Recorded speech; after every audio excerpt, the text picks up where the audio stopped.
I stand alone in the bridal suite at Willamette Valley Vineyard, staring at my reflection in the full-length mirror. My wedding dress fits perfectly, every seam and crystal exactly where it should be. The makeup artist outdid herself. My eyes look wider, my cheekbones more defined, my lips the perfect shade of rose. The white roses in my bouquet rest on the vanity, waiting. I check my phone for the 14th time in 20 minutes. No messages from Mom, nothing from Dad, not even a text from Logan. A soft knock at the door breaks the silence.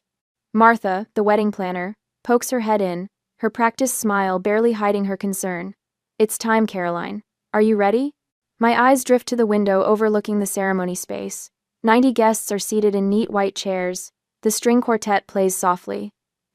Probablys and pottities haft. And in the front row, 3 empty seats stare back at me like accusations. They're not coming, are they? My voice trembles despite my best efforts. Martha's smile falters. "There's still time," she says, but we both know it's a lie. I take a deep breath and smooth the silk of my gown. Let's go. The doors to the garden open, and 90 heads turn to watch me walk alone down the aisle. I feel their sympathetic gazes like physical touches, little pats of pity that make my skin crawl. Some whisper behind cupped hands. Others offer encouraging smiles that only make the hollow feeling in my chest expand. My focus narrows to Ethan waiting at the altar, his eyes steady on mine. The love radiating from him is almost enough to push away the memory of my mother's voice 3 days ago. "We'll try, sweetie."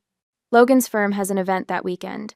Mom's dismissive tone had cut through the phone like she was declining a casual lunch invitation, not her only daughter's wedding. "I can pay for the flights," I'd offered, desperation clawing at my throat. "The hotel, anything. Please, Mom." In the background, Dad's voice had drifted through. "Tell her we're busy." Now, placing one foot in front of the other, I force myself to breathe.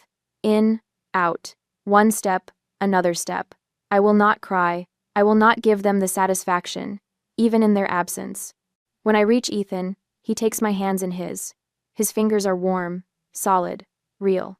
"I'm here," he whispers, too low for anyone else to hear. "We're enough." For a moment, I'm 8 years old again, standing in our living room while Mom and Dad fuss over Logan's debate trophy. They position it carefully on the mantle, step back to admire it from different angles, take photos to send to relatives. My art contest certificate sits forgotten in a kitchen drawer. I'd shown it to them earlier that day, pride bubbling up, as I explained how the teacher said I had exceptional talent. Mom had glanced at it and said, "That's nice, honey," before turning back to the dinner she was preparing. Later, Dad had ruffled my hair absently. "Logan needs more support, he's going places," he'd explained when I asked why they went to all his events but missed my art showcase. "You understand, don't you, Caroline?" Caroline. And Mom, never missing an opportunity. "Why can't you be more like your brother? He focuses on what matters." I'd tried harder after that. Academic awards, college scholarships, business success. Each achievement, a desperate attempt to turn their heads in my direction. Each one noted with distracted acknowledgement, if acknowledged at all. The ceremony continues around me. I say my vows, my voice growing stronger with each promise. I choose a future based on seeing each other clearly, I tell Ethan, the words carrying more weight than anyone, but he understands.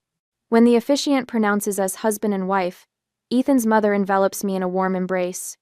"You're one of us now, dear," she whispers, and something tight in my chest loosens just a fraction. The photographer captures us on the dance floor, Ethan twirling me under the string lights. His cousins join us, forming a circle of laughter and music. For moments at a time, I forget about the family-shaped hole in my celebration. I forget about the phone I've checked too many times. I forget about the explanations I've given to curious guests. At the reception, Sarah, my college roommate, raises her glass. "To finding the family who deserves you," she says, her eyes holding mine with fierce loyalty. A murmur of agreement ripples through the crowd. The truth of her words hits me like a physical blow. All these years, I've been invisible to the people who should have seen me most clearly. I've been chasing approval from those who never intended to give it. When the celebration quiets for a moment, I slip away to check my phone one last time. No missed calls, no messages, not even a token congratulations. Ethan finds me there, staring at the blank screen. "They missed something beautiful today," he says, wrapping an arm around my waist. I look up at him, at the man who has never once made me feel like I needed to earn his attention. I think of his family, who welcomed me without reservation. I think of friends who traveled across the country to stand beside me. I set the phone down. Their choice, I say, feeling lighter than I have in years, not my burden. And for the first time, I almost believe it. 2 years later, I leaned back in my ergonomic chair, staring at the notification on my computer screen. Acquisition of Crescent Motion Studio, finalized at $21 million. 2 years of negotiation, 5 years of building from scratch, and now validation in the form of 8 figures. My office door bursts open as my team floods in with bottles of champagne and plastic flutes. To Caroline. Jen, my creative director, raises her glass. The woman who built something from nothing while certain people weren't looking. I smile, clinking glasses with the 12 people who actually showed up for me, unlike my family. We're celebrating when my phone buzzes. A notification from Instagram Logan posting about his twins' private school fundraiser. I shouldn't look. I do anyway. There they are. Mom and Dad flanking Logan and his wife Hannah, their identical daughters in matching plaid uniforms. The caption reads, "Family tradition continues. 3rd generation at Westridge Academy." Dad's arm is draped around Logan's shoulder, Mom beaming at her granddaughters. I swipe through more photos. Logan's family vacation to Hawaii last month, the holiday gathering I wasn't invited to, Dad's retirement party. In each one, they look like the perfect American family minus one daughter. What's more telling than the photos is what they represent. The vacation rental in Maui costs at least $5,000 per week. Westridge Academy runs $30,000 per year per child. Logan's house in the background of several shots sits in a neighborhood where nothing sells for under $2 million. All funded by my parents' retirement savings and family investments, according to the gossip from distant cousins who occasionally remember I exist. Caroline? Jen touches my arm. We lost you for a minute. I lock my phone screen. Just checking messages. Where were we? The celebration continues around me, but I'm mentally calculating. Logan's law firm is moderately successful, but nowhere near the level that would support his lifestyle. My parents have been quietly propping him up for years, depleting their retirement to maintain his image. Meanwhile, my $21 million acquisition doesn't warrant so much as a text message. After the team leaves, I scroll through my parents' social media. Hundreds of posts about Logan's accomplishments, the twins' milestones, family gatherings. My existence is limited to a single birthday wish last year, a generic, "Happy birthday, Caroline," without even a photo. I close my laptop and make a decision. The next morning, I call my financial advisor. The Porsche Taycan Metallic Gray. I want to complete the purchase today. 3 hours later, I'm signing paperwork for a $135,000 car. It's extravagant, unnecessary, and exactly what I want. Not because I need my family's approval, but because I never needed their money. Back home, I take a single photo of the car in my driveway, the afternoon sun gleaming off its metallic finish. I post it to Instagram with a simple caption, "Dreams realized." For 3 days, nothing. Then on Wednesday afternoon, my phone lights up with a name I haven't seen in 5 years, Mom calling. My stomach tightens as I answer. "Hello?" Caroline. Mom's voice carries that particular blend of authority and urgency she reserves for family crises. "We need to talk. Family meeting tomorrow." "Family meeting?" I repeat, hearing the disbelief in my voice. "After 5 years of silence, you're calling about a family meeting?" "This is important." She pauses, and I hear Dad's voice in the background. "Tell her it's important," he says, as though I can't hear him. "What's important?" I ask. My wedding wasn't important. My business wasn't important. What exactly matters now? Mom's voice tightens. "It's complicated. Financial issues. We need to discuss it as a family." Of course. They saw the car. They know about the acquisition. Now suddenly, I'm family again. "Tomorrow at 2, I say before hanging up. The next morning, I slide into my new Porsche, the leather seat cool against my back. The drive to my childhood home takes 40 minutes, time enough to remember birthdays celebrated without me, achievements unacknowledged, holidays spent alone while they gathered without me. I park in the circular driveway, my metallic gray Porsche looking starkly modern against their traditional colonial. For a moment, I sit there, hands gripping the steering wheel. The last time I stood on that porch was 6 years ago. when I'd announced my engagement to Ethan. Mom had nodded politely while Dad checked his watch repeatedly, clearly waiting for me to leave. They've never needed me before. Why now? My phone buzzes with a text from Ethan. Remember who you are. Call me if you need extraction. I smile despite myself. Another notification appears, an email from Naomi Blake, the investor who believed in Crescent Motion when no one else would. Your worth isn't measured by those who couldn't see it. A final alert. My assistant confirming tomorrow's meetings. Don't let them take too much time. You have the production review at 4. Come on her. I take a deep breath, remembering my therapist's words from last week's session. Boundaries aren't punishments, they're protection. I straighten my shoulders and step out of the car. Before I can knock, the front door swings open. Mom and Dad stand there, their expressions shifting from annoyance to shock as they take in the Porsche behind me. You've done well for yourself, Dad says. Not hello. Not, I've missed you. Just an assessment of my financial worth. Yes, I reply simply. No hugs, no warmth.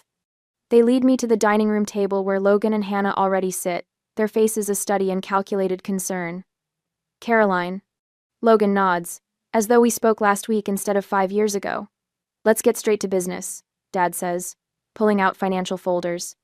I remain standing, my purse strapped tight in my grip, the only outward sign of the turmoil beneath my calm exterior. No. First, I'd like to know why I'm suddenly important enough to include in family discussions after being excluded from everything else for years. Mom and Dad exchange glances. Logan shifts uncomfortably. We can discuss that later, Mom says, her voice slipping into the dismissive tone I know too well. We have more pressing matters now. I'm not in a rush, I reply, still standing. And I'm not interested in being convenient family only when you need something. For the first time in my adult life, I see uncertainty flicker across my father's face. In this moment, I understand they need me now. And for once, I have the power to decide what happens next. The dining room of my childhood home feels smaller than I remember. Richard sits at the head of the table, hands folded like he's presiding over a board meeting rather than a family crisis. Elaine perches beside him, her posture perfect despite the worry lines creasing her forehead. Across from me, Logan slumps in his chair, his designer shirt wrinkled at the cuffs. Hannah sits beside him, a leather photo album open on her lap. It's foreclosure, Caroline. Richard's voice is firm, but carries an unfamiliar tremor. Logan's mortgage is 3 months behind. The twins' private school tuition is unpaid for the semester. I say nothing, letting the silence stretch. 2 years of no contact, and this is what brings us together. You need to help your brother. Richard slides a document across the polished oak table. Loan paperwork, already filled out. The presumption steals my breath. Think about your niece and nephew. Elaine's voice catches, a practiced hitch that once would have sent me scrambling to please her. They're just children. They shouldn't suffer because of financial difficulties. Logan leans forward, eyes narrowed. We're family, that's what family does. When one of us succeeds, we help the others. Hannah flips the album open wider, pushing it toward me. They ask about Aunt Caroline all the time. She points to photos of children I barely recognize, their faces shining at a birthday party I wasn't invited to attend. Maddie wants to know why you never visit. Richard clears his throat. We've done everything we could. Our retirement fund is. He trails off, exchanging a look with Elaine. We've been supporting them as best we can. The implication hangs in the air between us. My success means I owe them. My independence is selfish in the face of family need. I close the photo album and slide it back across the table. Where were you at my wedding? The question falls from my lips with surprising calm. Logan blinks. What? My wedding. 2 years ago. Where were you? Elaine's hand flutters to her throat. We were busy. Logan had that event with his firm. It wasn't convenient, Richard adds, as if commenting on a missed dinner party.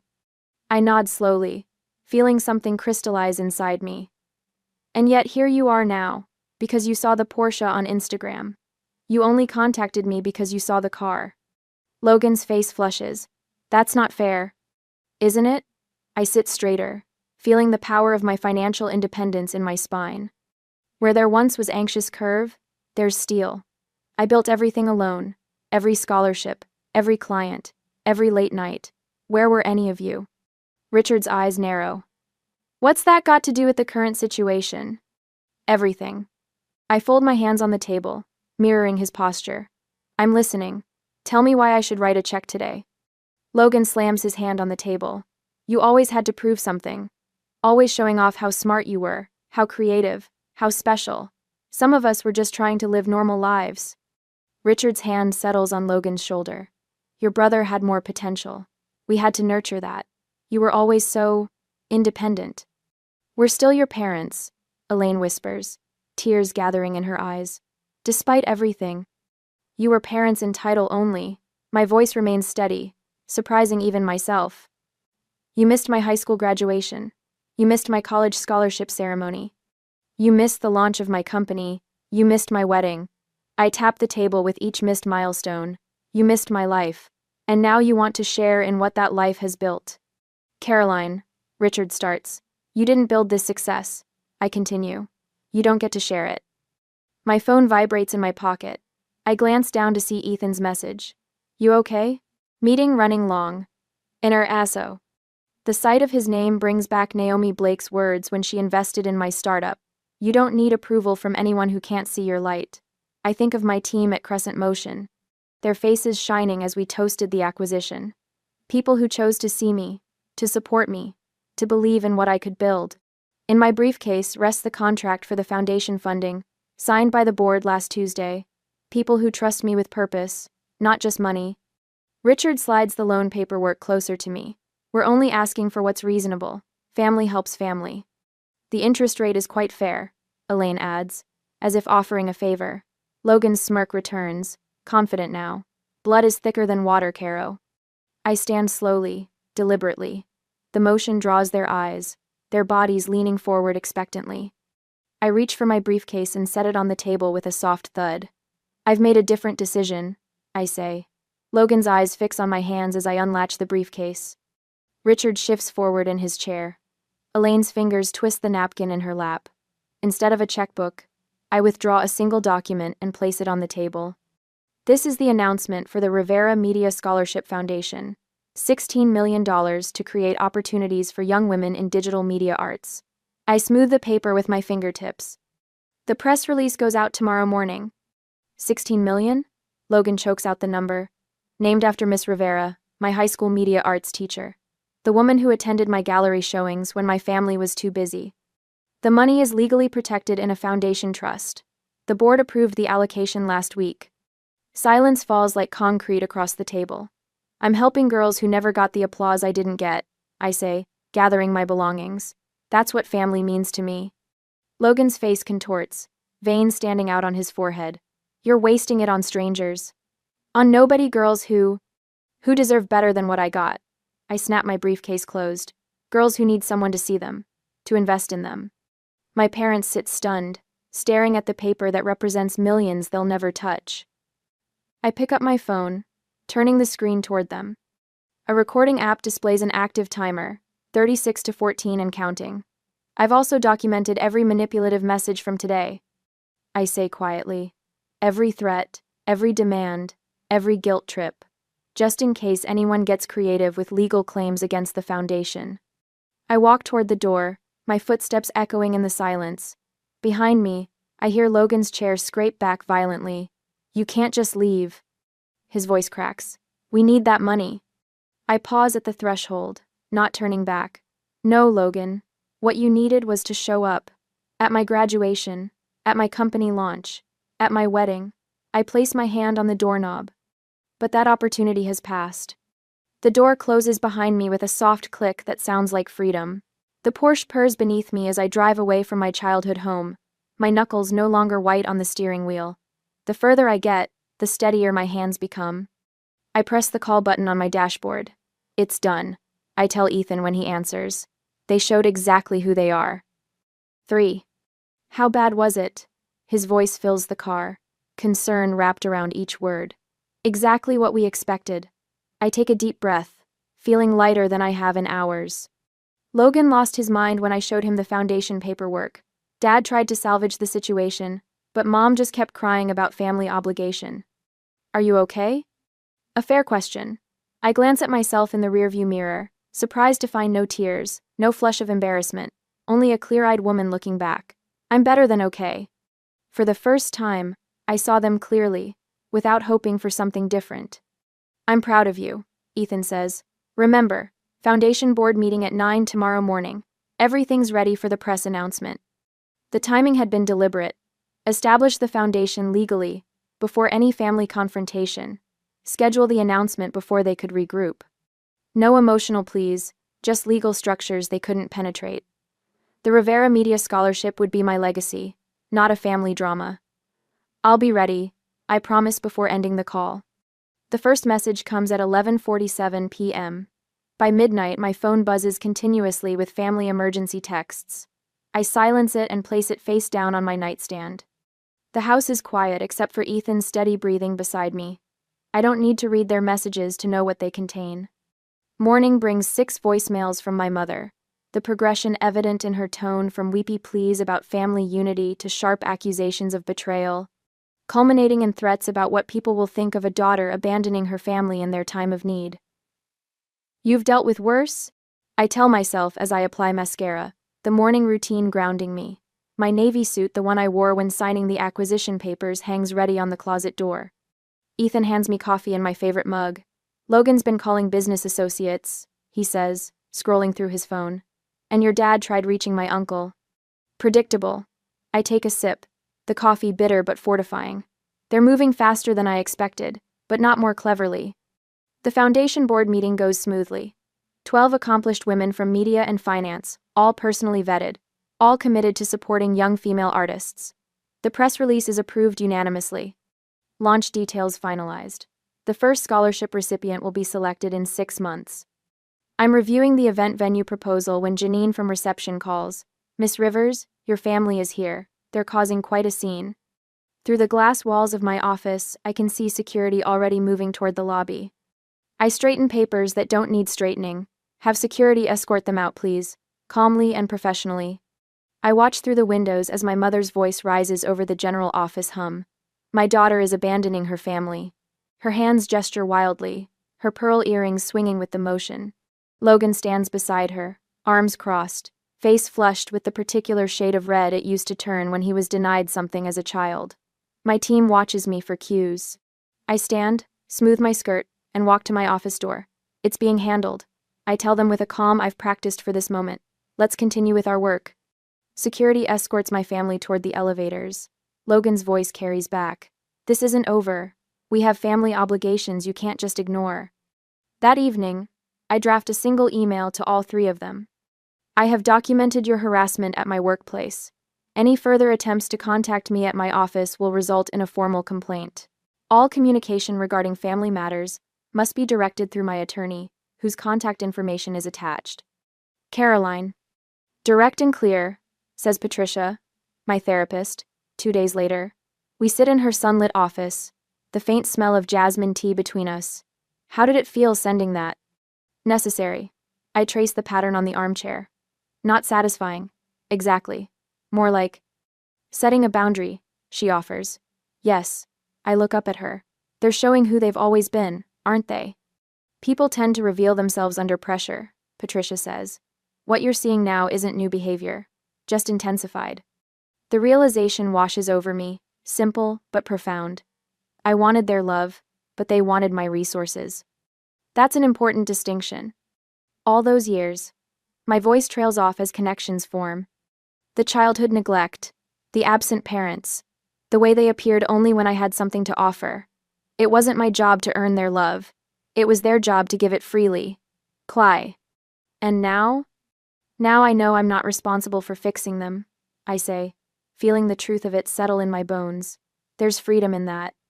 The next morning brings news that Logan has contacted the Portland Chronicle about a family dispute. The reporter, smarter than Logan anticipated, asked why none of them attended my wedding. The resulting story paints a picture Logan hadn't intended of parents absent during milestones suddenly interested when money appeared. My mother's social media rant generates an unexpected wave of support for me. Former classmates, business associates, even distant relatives reach out with messages of solidarity. We always wondered why they never talked about your success, writes a cousin I haven't seen in years. Richard's attempts to contact my investors fizzle when they refuse to discuss a personal matter. The community rallies around the Scholarship Foundation instead, with applications already pouring in months before the official launch. The Portland Business Journal requests an interview about the foundation. I agree. Setting clear parameters, we'll discuss the scholarship's purpose and impact, not family matters. The reporter, Delia Warren, meets me at the foundation's temporary office space. This is an impressive initiative, she says, reviewing the prospectus. $16 million is substantial seed funding. What inspired such generosity? I consider my words carefully. I had a teacher who saw potential in me when others didn't. Miss Rivera changed my life by simply paying attention. I want to create that opportunity for young women who might otherwise be overlooked. You've built an impressive career, Delia notes. Crescent Motion's acquisition was one of the biggest tech stories last year. Is your family proud? The question hangs between us. I could dodge it, redirect to safer territory. Instead, I meet her eyes directly. My success was built without family support. They weren't at my wedding, my graduation, or when I sold my company. Delia's pen pauses. That provides interesting context for the foundation's mission. Later that week, the article appears with the headline, "Self-Made Success Creates Legacy of Support." The contrast between my generosity and my family's entitlement becomes public narrative. When news of Logan's house foreclosure breaks days later, the community connects the dots without my saying a word. Ethan handles increased security protocols at our home. My business team manages communication strategy, filtering messages and prioritizing foundation work. Naomi Blake, my first investor and mentor, releases a statement supporting my commitment to lifting others rather than enabling dependency.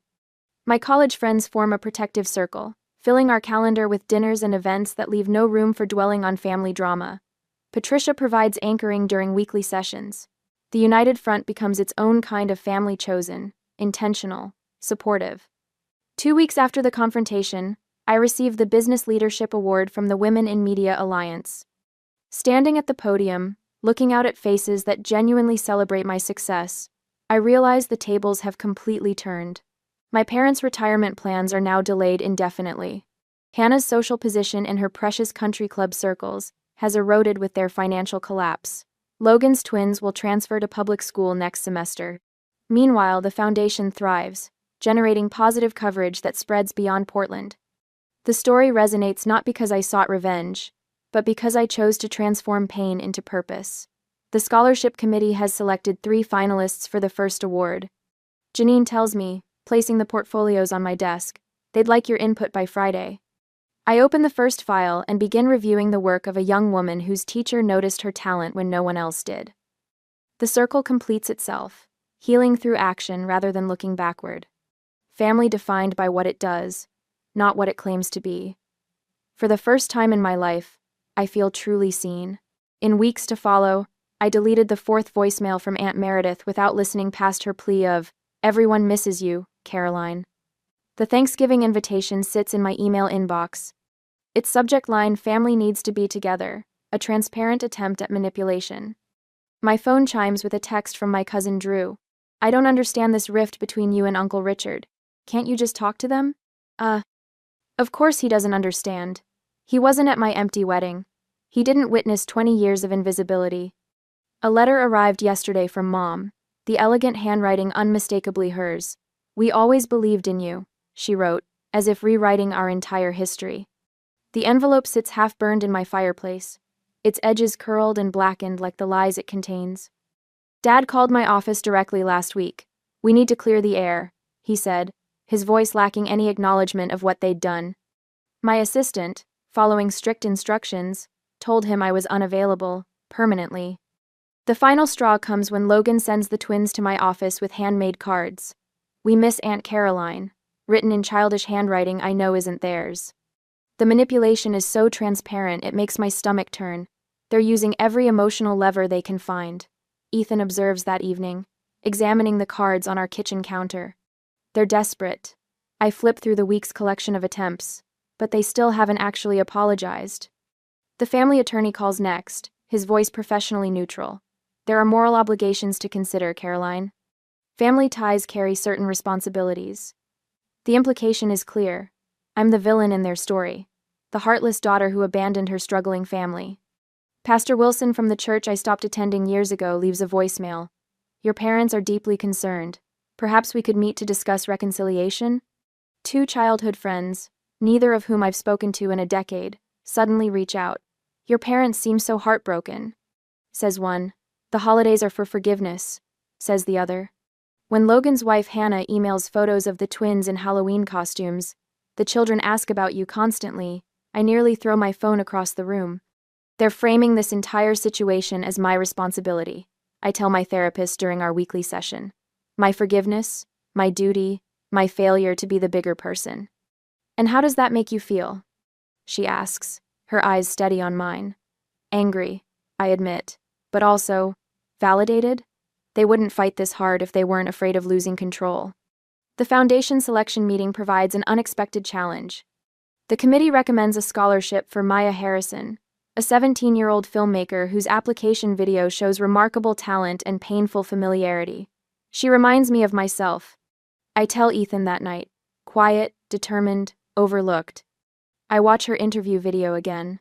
Maya's eyes hold the same wariness I see in my own wedding photos. She talks about finding her voice through filmmaking when her family couldn't hear her. What if I'm wrong to cut them off completely? The question slips out before I can stop it. Ethan sits beside me on the couch. What brought this on? Maya, if I'm telling these girls to find their strength, am I modeling that by running away from my family? Is setting boundaries running away? Ethan asks. I consider this. No, boundaries aren't abandonment. What would you tell Maya if her family treated her like yours treated you? The answer comes easily. I'd tell her she deserves people who see her worth. The Thursday before Thanksgiving, I host dinner at our home. The dining room table extends to accommodate everyone. Ethan beside me, Naomi across from us, my business team scattered between. Maya sits at the opposite end, her scholarship certificate framed on the sideboard behind her. Our home glows with warmth my parents' house never had. Candles flicker in silver holders, laughter rings against the ceiling. No one here needs to prove their worth to be seen. I raise my glass. To those who see us as we are. The toast echoes around the table. My phone stays off, notifications silenced. The meal unfolds in perfect rhythm, conversations flowing without the undercurrent of judgment I grew up with. Over dessert, I announce the Foundation's new mentorship program. I'll be personally involved with each recipient, I explain. We're creating connections that matter. Maya's eyes widen. You'll be mentoring us yourself? Every step of the way. I smile at her. This foundation isn't just about money. It's about building something meaningful together. Naomi nods approvingly. You've created structures that can't be interfered with. The foundation's independence is legally secured. I confirm. Its success will be measured by impact, not approval. Later, as we clear plates, Ethan turns on the local news. Right on schedule, the feature about the foundation airs strategically timed to coincide with my family's traditional dinner hour. On screen, I speak with confidence I've earned. We build family through action, not obligation. The report transitions to financial analysis, contrasting the foundation's transparent governance with examples of mismanagement, including a not-so-subtle reference to Logan's business failures. Maya watches, transfixed. They're actually comparing your brother's company to the foundation? Facts speak for themselves. I stack dessert plates with steady hands. The community has validated what my family refused to see. The following morning, my parents request a meeting at a coffee shop downtown. I arrive in the Porsche, the car that triggered their sudden interest after years of silence. Dad looks older than I remember, defeat etched into lines around his mouth. We should have been there, he admits, staring at his untouched coffee. At the wedding? I ask, though I know that's not all he means. Everywhere. His voice cracks. All those years. Mom's eyes shimmer with tears. How can we fix this? The question hangs between us. 3 months ago, I might have grabbed at this opening, desperate for any acknowledgement. Now I feel only calm clarity. Some things can't be fixed, I tell them. Only accepted. Mom flinches. I'm not closing the door forever, I continue. But I need accountability, not convenience. I'll consider limited contact after you both start therapy. That's unnecessary, Dad begins, the old dismissiveness rising. It's non-negotiable. I sip my tea, the warmth spreading through my chest like certainty. They exchange glances, the silent communication of people who never expected consequences for their choices. Logan's financial collapse has stripped away their illusions of his superiority. My success exists beyond their reach. The foundation thrives independent of their approval. When they leave, no agreements have been made, no concessions offered. I watch them walk to their car, a sensible sedan now, the luxury vehicles long gone.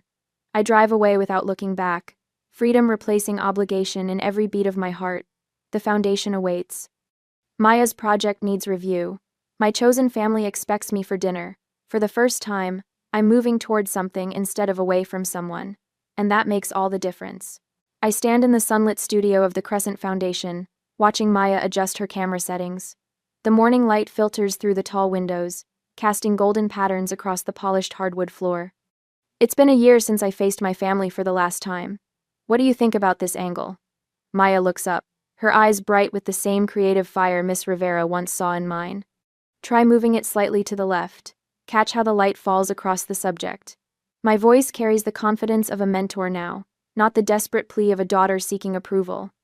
On the wall behind Maya, photos document our scholarship recipients' projects, stories they never could have told without the Foundation's support.